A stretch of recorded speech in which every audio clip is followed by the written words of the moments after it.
shot at me at point blank range. And it literally is a miracle. It's literally a miracle of God that he missed. The dashboard of my car was blown out, and yet my car still was able to, I was able to back out in reverse and get away from him. He jumped on the hood of my car, and for some miracle, it never drove after that, but I was able to back out of the space and move forward, and he fell off my car and ran into the mall. Welcome to Waking Up to Life with Rabbi Josh. 18 minutes in a podcast built around conversations with people in the community who have found enlightenment in their lives. While these events may not seem life-changing, they will reveal moments that shape the way my guests see the world. This conversation and insights from Jewish tradition may change your life as well. And if not, it's just 18 minutes with me. So, l'chaim, to life. Today on the show, we welcome Allison Woll Parr, an attorney, a mom, and a friend of mine who is a member of our suburban Detroit community. Allison, welcome to the show. Thanks, Rabbi Josh. I'm so happy to have you with us, excited to hear your stories. And I know that you have a few moments in your life that really have changed the way you have perspective on the world. One of them happened in the parking lot at Somerset, and the other is with regard to your father. Share just a little bit of those stories with us. Okay, so I think the first thing you alluded to was an incident that happened to me about 15 years ago in Somerset Mall's parking lot. I was a victim of an attempted kidnapping and carjacking. And it's a crazy story that I don't often tell, but I struggled. I was driving a minivan at the time. I struggled at the door. And when I was able to, and the person had a gun at my face, it was an older man, and I struggled to get my elbow to the horn. And that horn, that noise of the horn, caused that 1 second of me to overtake him in my door, shut my door. And as I was shutting my door, he shot at me at point blank range.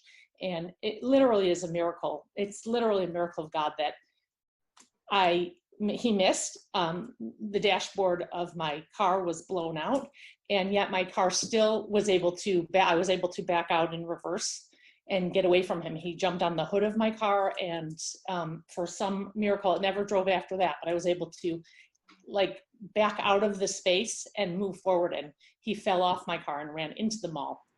It was a big thing, and people might have remember it was a 37-year-old victim. That was me, and I survived. I'm here to tell about it.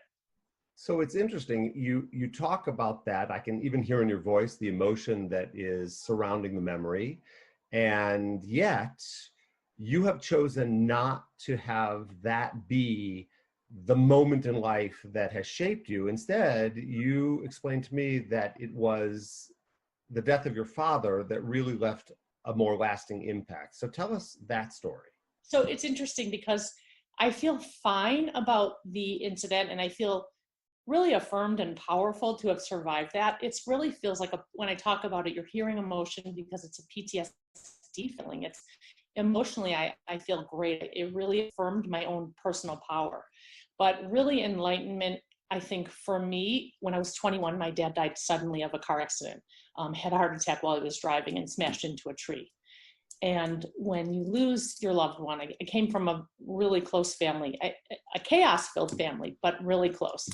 And it just was a sudden, it caused me to reevaluate who I am, how I see things. And I was thinking about your question, and I think three things, it left me with three thoughts.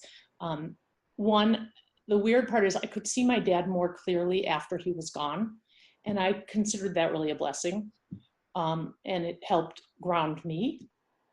And two, the way I dealt with it is the loss was mine and not his, and I felt better knowing he was somewhere better, and I could move on and handle the loss. For some reason, that's comforting to me. And the second, my life was my own. And there I was going to have it how I wanted it. And how I wanted it was a fantastic family and a great home life, and put my all into my community and my family and my home life. And it's really powerful. Like, I don't begrudge making dinner. I love it. I love being at the table with my family. I don't begrudge doing laundry. I went to graduate school. I went to law school. And yet I still love being home, taking care of my family. So it's interesting to hear you talk about the story. At any age, it's of course very difficult to lose a parent. It's a sad moment. But at 21, in those formative years, it must have taken a little bit of time for you to both deal with the pain of loss and then come to this new realization that you did. Did that happen suddenly, or was it something that you evolved? My father, Arthur Wall, he was larger than life attorney in the community. He just was a huge personality. And there was so much chaos that ensued from his sudden death with his law partners, his second wife, just chaos.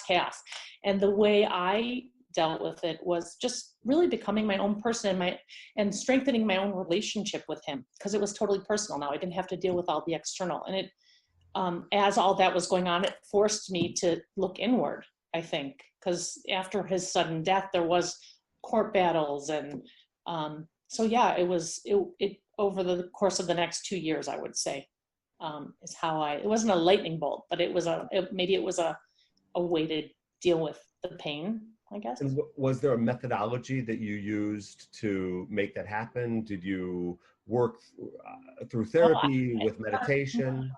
To be honest, no. Maybe survival and no therapy, but I kind of feel like I've been blessed with just a positive attitude. Maybe just you have to make the most. My dad died at 54.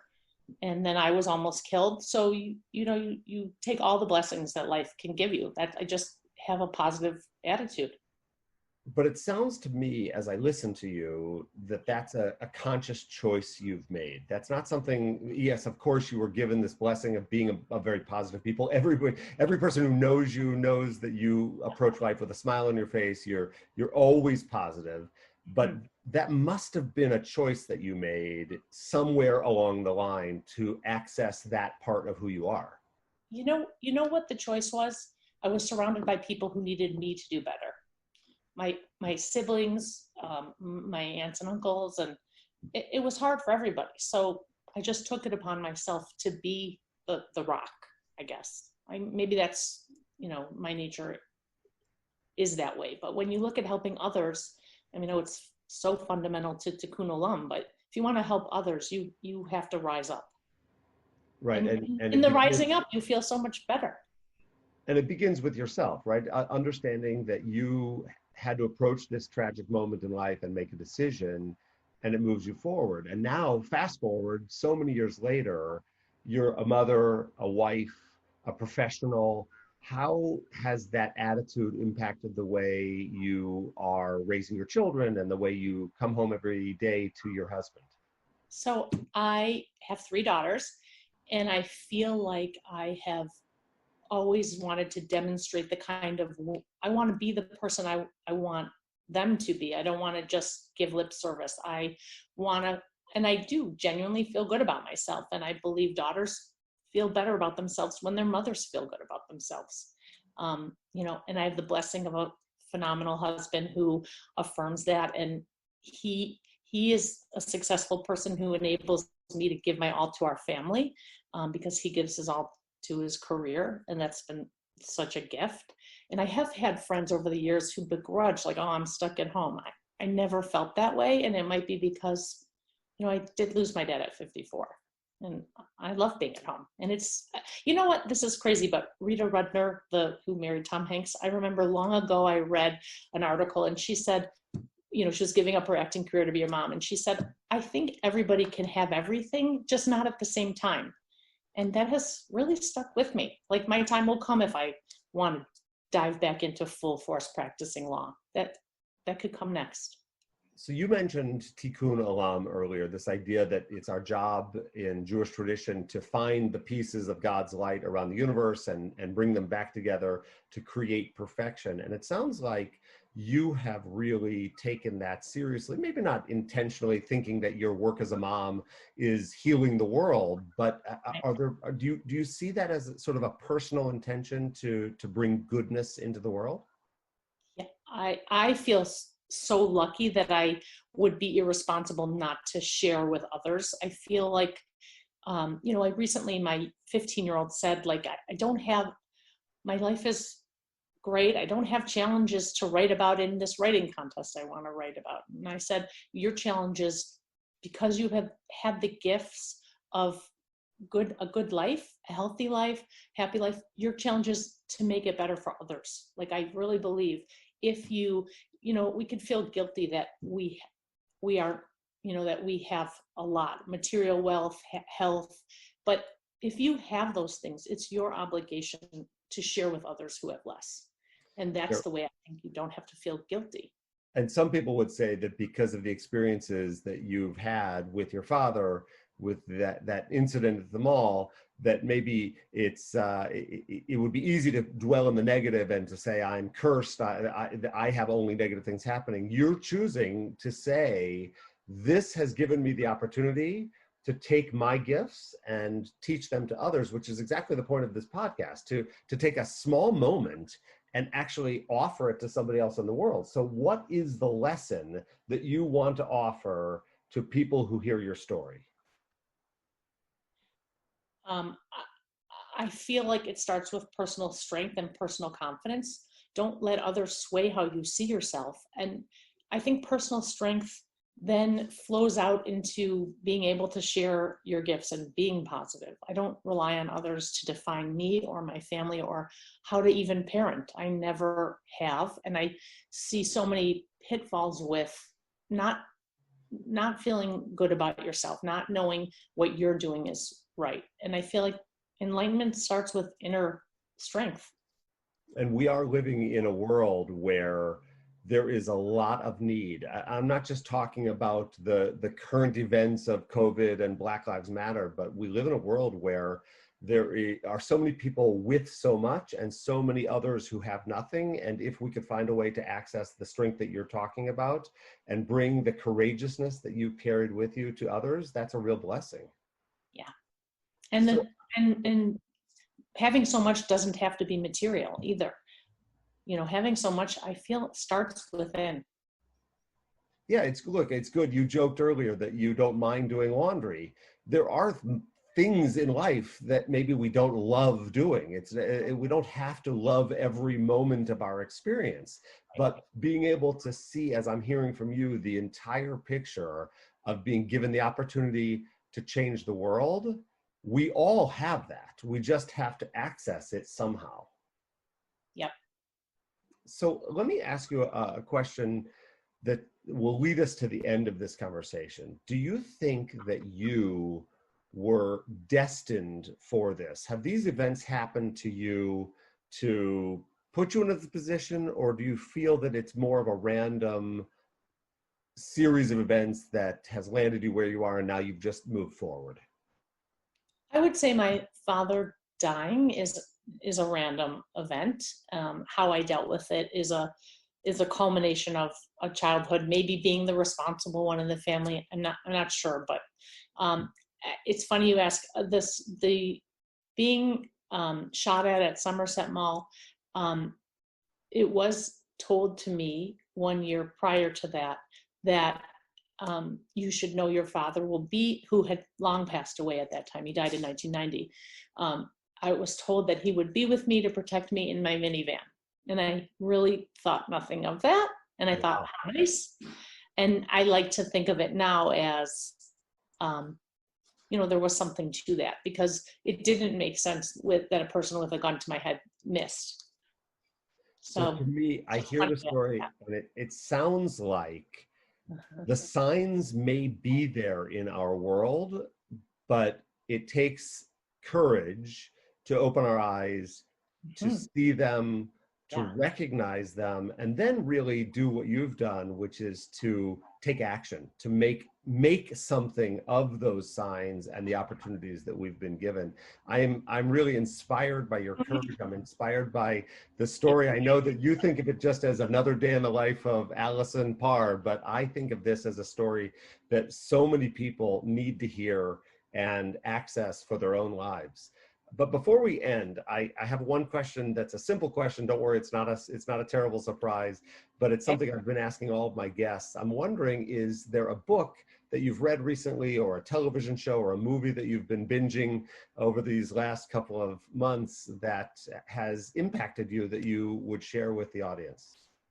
Well, I just finished Where the Crawdads Sing, and it's a beautiful book. And I read lots of books that I find impactful, and this is just fiction, but it's connection to the natural world in the marshes. Being stuck inside a lot with quarantine, it's such a beautiful connection to the natural world. The description, she could be like an Audubon photographer with her words, and I recommend it because it makes you feel like you're outdoors. I love that you said that, because two things are important. One is that ability to go outside every day, to find, in Jewish tradition, we are taught there's a prayer suggesting how lucky we are to be able to walk outside every day, to see the natural world, but also in this time to be able to find something that brings our spirit a little bit of joy, a little bit of uplift. It's really important. You have been an uplifting story today. I'm really so thankful for you to have agreed to come on the show, to share your story with us, and to be a part of this moment. I'm happy to be part of it. Thank you. So thank you to Allison Woll Parr for sharing her life story, to all of you for watching and listening to Waking Up to Life with Rabbi Josh.